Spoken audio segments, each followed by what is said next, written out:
getting into this episode of GH, this whole Michael, Drew, Curtis, Aurora storyline is interesting because you kind of have to suspend disbelief with the business aspect of it and how it's going down.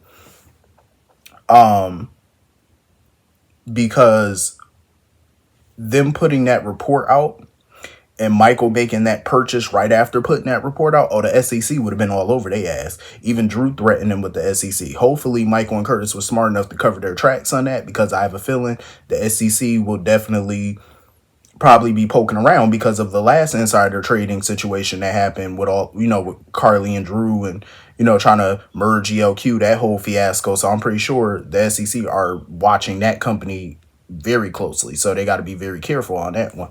But also Drew would have no authority at Aurora whatsoever, seeing as how he was convicted of insider trading. His executive powers would have been stripped immediately, especially upon release from prison. He wouldn't even have an executive role at the company at all in any capacity. So he would have no authority. He would probably still be a stockholder, but as far as authority, he wouldn't have it. There's no way he would have no authority within that company. Um, but I'm happy that Curtis, stuck it to Drew, because Curtis brought up good points though. At the end of the day, it is true that Michael has more business experience than Curtis does, but at the same time, that's not the reason why Drew wanted Michael in that position as CEO. We all know why. You know what I'm saying? It was like trying to give him a shiny new toy because you're boinking his wife. That's the reason. You know what I'm saying? You're trying to buy him off. Um, but I really hope that Curtis got a damn good contract. I mean, financially, because it was so funny when he took the nameplate off the door. He took Drew's nameplate off that door and told him, "Oh, I'm gonna make you a lot of money as a minority shareholder." See, that's the thing, though. I want Curtis to have a fat contract, bonuses, stock options. I'm pretty sure he got a damn good salary, but he needs to make sure that he's getting something out of this. Like, don't just sit there and build up their company. You know what I'm saying? Don't build up Aurora for all the shareholders to make all the money, but you're not making a fraction of what they're going to be making. You know what I'm saying? Like, make sure that your contract is just as lucrative. You're making damn near as much money, if not, you know what I'm saying, something compared to what they're going to be making. You know what I'm saying? Once the stock goes up even higher.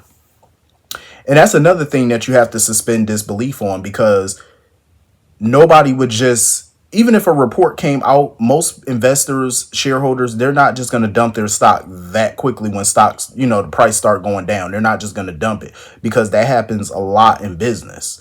You know what I'm saying? You're going to hold on to that stock because that price is going to go up. You know what I'm saying? You're going to sell high. You're not going to just sit there and sell it low just because the stock price went down. You would be crazy as hell. You're gonna hold on to that. So it's kind of weird that a lot of people were dumping shares and Michael trying to just easily buy it up. I'm like, no, no, no, no, no. Most people would have held on to that stock. Cause trust, I played the stock market my damn self, so I know. I done seen stock. I pay attention to the stock market pretty much every day. Stocks go down, they go right back up, and they go up even bigger than when they went down. You know what I'm saying? Like, come on, you're making better money off of it. You're not just gonna dump it as soon as the shit go down a bit. Ain't no way. You would be crazy. But yeah, I'm glad Curtis, got the upper hand on Drew. Like, Drew can make all the threats he want. Oh, you gonna be out. I'm gonna get you out. Sir, you ain't got a leg to stand on. Go sit down somewhere. You ain't getting nobody up out of nowhere. Sit down. Um, for the longest time, I wanted Willow, because I always felt like Willow was boring in a way, but I'm glad that, she became bold. Because I wanted Willow to become bold, but my thing now is I feel like she a little bit too bold. She a little too much. Like, her situation with Drew is so sickening. Like, she's really worried about what her stalker is going to be doing on Christmas rather than her estranged husband. Like, that is weird. You know what I'm saying? It's very weird. Like, even Nina was looking at her sideways like, what the hell you mean you want to invite Drew and Scout over here for Christmas? Oh, he's going to be alone. So? So? So you're worried about what he going to be doing, but you're not worried about your children and the situation that's going on with your kids and your estranged husband. You ain't worried about that. Like, that's ridiculous to me. That's very weird. Um, but you're worried about this dude who's basically stalking you and obsessing over you. That's who you're worried about. Willow is crazy as hell. Like, she is nuts. Pure nuts. And the fact that she didn't even really care too much about Martin filing those separation papers and stuff, like, she didn't really bat an eye over it. I thought she would have been way more pissed off at Nina than what she was. She just basically let it go. I'm like, what the hell are you doing? Like, you're waging a war for what reason? I would have just sat back, honestly, and let Michael, you know what I'm saying? I would have waited for Michael to do something. See how he moved first. Then make yours. Because at the end of the day, when it comes down to it, I really wish I knew how they were writing Michael out, but I don't. Because if Michael wasn't leaving, I would feel like they should have joint physical and legal custody of the kids. You know what I'm saying? Like, why make the kids pay? Because Willow automatically feels like, oh, Michael knows that the kids should be with me. No, I think the children in this type of situation should be with both of y'all equally. You know what I'm saying? Willow's just being totally ridiculous, and Nina need to go sit her overbearing ass down.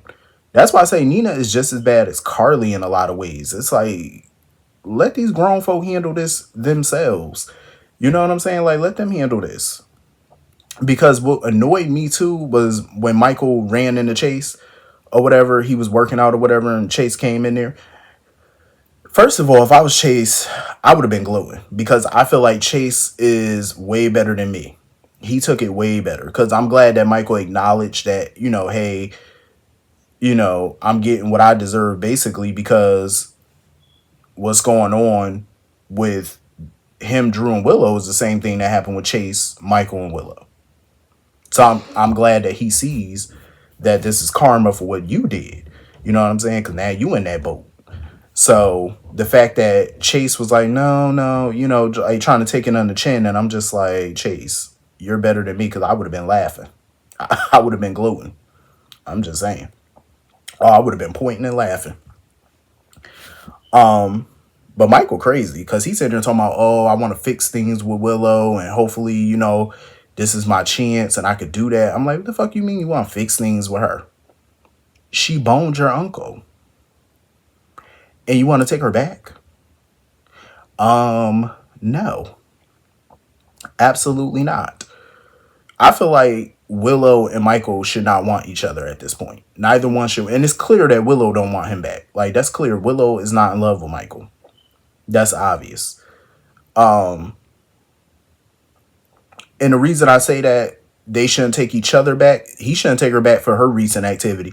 And I feel like Willow should have been left Michael a long time ago because of his controlling behavior.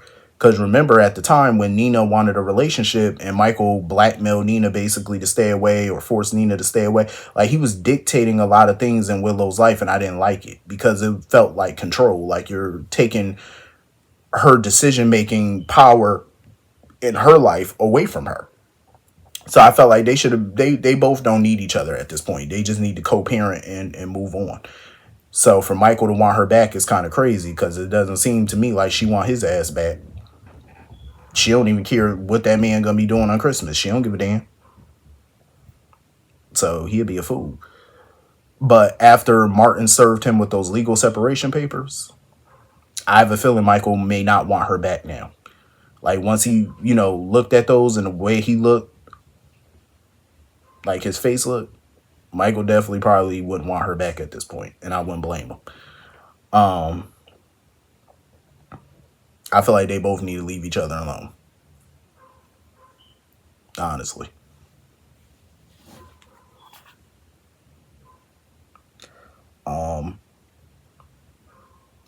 Anyway, moving on from that. BLQ and Gio are definitely mother and son. Definitely. Like, there's no question about it. Like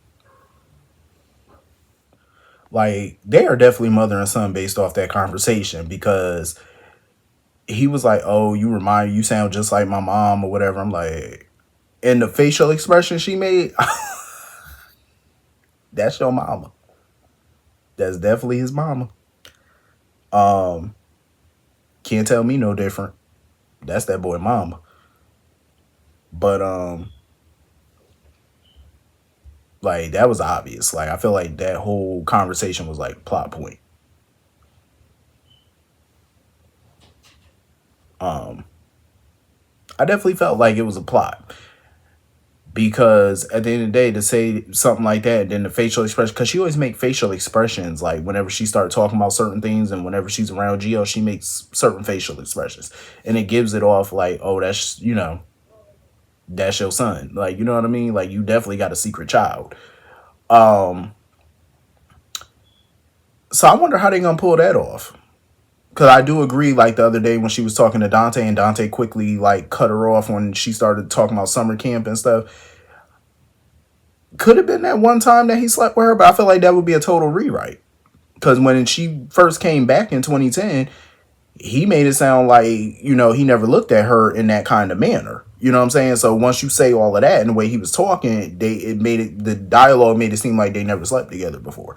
But now I feel like they're rewriting it to make it sound like they had a little thing back then, like it might have been a little fling, maybe a one-time thing at summer camp. She got knocked, and maybe she gave the child up and never told Dante about it, or because I would hope that they're not trying to rewrite it as if she had a child and Dante knew she was pregnant or something. I really hope that they don't write it that way, because I don't see Dante being no deadbeat. Like he grew up without a father, not knowing who his dad was and stuff. So I don't see him doing that to one of his children. It just wouldn't be on par with the type of character he is. You know what I'm saying? So I hope that's not how they're going to do that.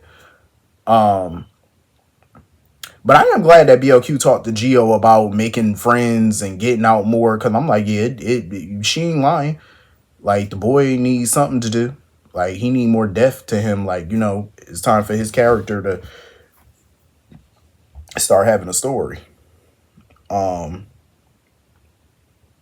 some type of life or something. You know what I mean? Like it is high time for it. But I wonder how long it's gonna take them to reveal that that's his mama. Like how long we gonna play this out? Hopefully not too long, because I'm ready for them to reveal that, because it's quite obvious that's the direction that they're going. Moving on from that, I was happy when Cameron bumped into Josslyn and stuff, and I was cheesing left and right when Gretchen popped up. And the funny thing about that sweater, because remember yesterday's episode when Gretchen met Elizabeth, that little sweater she had on? I'm glad somebody on social media brought that old photo up from a while back of Josslyn wearing the same exact sweater. I was like, I seen the picture. I said, that is the same damn sweater. They put the sweater Josslyn wore a couple years ago on Gretchen. I said, I'll be damned. Same sweater. But I was happy that, she met Gretchen. I said, yeah, look, he got a new boo. Do I feel like Cameron will ever be fully over Josslyn? Probably not. Probably not. He probably still, I'm pretty sure he still got some residual feelings for her, but I am happy that he's moved on with his life. He's thriving in California, got him a new lady. But that's a testament to Cameron's character, that he could be that nice to Josslyn. And, once he heard about Dex and stuff dying, he was there to comfort her. That kind of shows the type of character he has, because if I was in that situation, I'm sorry, but I couldn't show no sympathy. Like, not after you played me out. You know what I'm saying? Then gaslit me and all that type of stuff. I couldn't show you no sympathy for that. I'm sorry. You know what I'm saying? Like, I wouldn't wish death on nobody, but you wouldn't get no, oh, let me hug you, let me be nice to you. You wouldn't get all that from me. Like, even if I bumped into you, I'd probably be a little cordial, but nope. I wouldn't be that damn nice. That's why, like, people like Cameron and Chase, they are way better than me, because y'all could forgive that foolishness. I can't. I could forgive it, but I could never, like, I could forgive, but I could never be like how we were. You know what I'm saying? We can never get that back. I'm sorry. I couldn't do that with nobody. Like that friend thing, I couldn't do it. Like, we could go back to just being friends like nothing happened. I couldn't do that. You know what I'm saying? Like, I could be cordial, but I couldn't be that damn nice to you. I'm not surprised that Josslyn seen a little vision of Dex. I ain't surprised, because after somebody died, they gotta pop the little vision up of them. The little ghost, the little spirit of the person. They done did that to everybody, I think, when they lost somebody. Like that little, if the person ain't dead in real life, they pop the character up for them. Like you turn around, you see them standing there. It was it's weird to me when they do it. Um. Anyway, moving on from that, Martin and Tracy. That's a combination I never thought I would like, but I actually like them as a combination. I like them together. Like the little banter between them, I was enjoying it. Like Tracy literally has chemistry with pretty much anybody.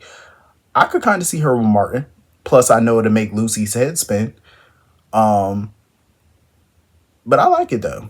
You know, she be trying to call people out, but I love how Martin is that type of character. I feel like he would be a good match for somebody like Tracy, because Martin ain't that type of person to let somebody push him over. You know, like he's not a pushover type dude. You know what I'm saying? Like he that type that'll talk back. You know, put you in your place. And I feel like Tracy could use somebody like that. You know, we see her, a lot of her family members do it, but it would be cool to see like a new fling kind of do it, because he's that type. Like Martin don't take no mess. And I think it would be hilarious to have Tracy and Martin together. Like that shit would be super funny. But I love how Tracy clocked what he was there for. Like once he said, "Oh, I got to talk to Michael. I got something confidential." She knew automatically what them papers were. She knew, because Tracy done been through so many damn divorce and custody situations. She could spot it a mile away. She was like, separation papers. She knew. Um, but I love how Tracy be having Michael back, because she was like, you know, the Quartermains, we win cases. Like when it come down to court hearings, all that type of stuff, she said we win. We know how to do battle. So I love how Tracy be having Michael back, even though sometimes she come off like she don't care for him like that. I love how she grew to really like Michael, because I know it's a lot of characteristics about him that Tracy likes. But the one scene that blew my mind was her and Jason, because that's the scene I was waiting for, was to finally see her reaction to Jason moving back into the mansion. And I'm glad we finally got that. It surprised me. Like that scene surprised the shit out of me. Um, like that was the scene I was like, Tracy is funny as hell. Like the way she's sincere but total, like just totally hilarious, calling him all type of thug and hitman, and that shit was funny. Um, but I love how she pretty much put it out there like she would rather Jason be in the mansion than Drew. Like she would take Jason over Drew any day. Like I enjoyed that, and I think Jason kind of took that as, oh, Tracy really does kind of care about me. I'm like, I feel like a lot of members of the family Tracy actually cares about. She just likes to be a hard ass. That's just her nature. So I'm glad that, you know, him and Tracy had that scene together, because it didn't disappoint me. Um, like I knew it wouldn't disappoint. That shit was hilarious. Um, the scene I was also happy to see was the Jason and Sasha scenes. Like when she told him, you know, put the plate down. I was like looking at Jason like, oh, you clean dishes? I, I would have never thought Jason washed his own dishes. Like I thought Jason to me is more of an eat out kind of guy. You know what I'm saying? So I don't even think, even when Jason had the penthouse and stuff, I would be surprised if Jason had dishes in the house, because he don't look like he cook. He don't look like he clean up after himself. Like he just got housekeeping that come in and do that shit, and he just eat out everywhere. Jason looked like he eat maybe twice a day. You know what I'm saying? Like that's the type of dude he looked like. But I actually liked him and Sasha scenes together and whatnot. I hope they weren't Kim testing them. I hope not, because I don't know how I would feel about a Jason Sasha pairing. I don't know. It's just the thought of it was kind of weird at first, but then I'm like, it could possibly work. But then I'm like, do you really want to date somebody who dated your nephew though? You know what I mean? It's like, wouldn't that be some type of code, you know, that you're breaking? I'm just saying, like, it's kind of weird. Especially when he find out that she pregnant with Michael's baby, like that would definitely throw another monkey wrench into the thing. So I would rather they keep it very friendly. Um, but Sasha sitting there talking about doing leftovers and stuff. I'm like, how you gonna do leftovers in a house with that many people, especially teenage boys? There should not be no leftovers at all. Like they got like 1,000 people that live in that home. Y'all got leftovers? I'm like, must be nice. Like, damn, she cooked that much. Um, but I am glad to hear about Robert and Holly, you know, texting her and keeping in touch with her and stuff like that. That little stuff like that is good to know, because at least we the viewers get a little glimpse, like, oh, okay, at least, they're not keeping her in the dark, or they're not just, abandoning her and, just flying off to parts unknown, and she doesn't know where they are, or she doesn't be like she's not in contact with them. So that's good to know that they at least text her and keep up with her and stuff like that, which is cool. I'm loving Jordan and Isaiah. Like, I'm really liking them. But that whole steam room, getting locked in the steam room, it reminded me so much, because I'm like, didn't Chase and BLQ get locked in the steam room at one point? So I'm like, they're doing that again. But I like the slow burn between Jordan and Isaiah. I just hope that it's not that slow. Like, I just hope they don't move at turtle speed. Like, they move faster than this. You know what I'm saying? Where they're actually like an official couple eventually. You know what I'm saying? But go on some dates and whatnot. Like, I'm hoping so. Like, I'm really, really hoping so, because I like a good slow burn couple, but I don't want it to be that damn slow. Like, you got to move it along at some point. But anyway, I think that's pretty much the entire episode. Hit the comment section. Let me know what you all thought. I'll see you all later. Peace.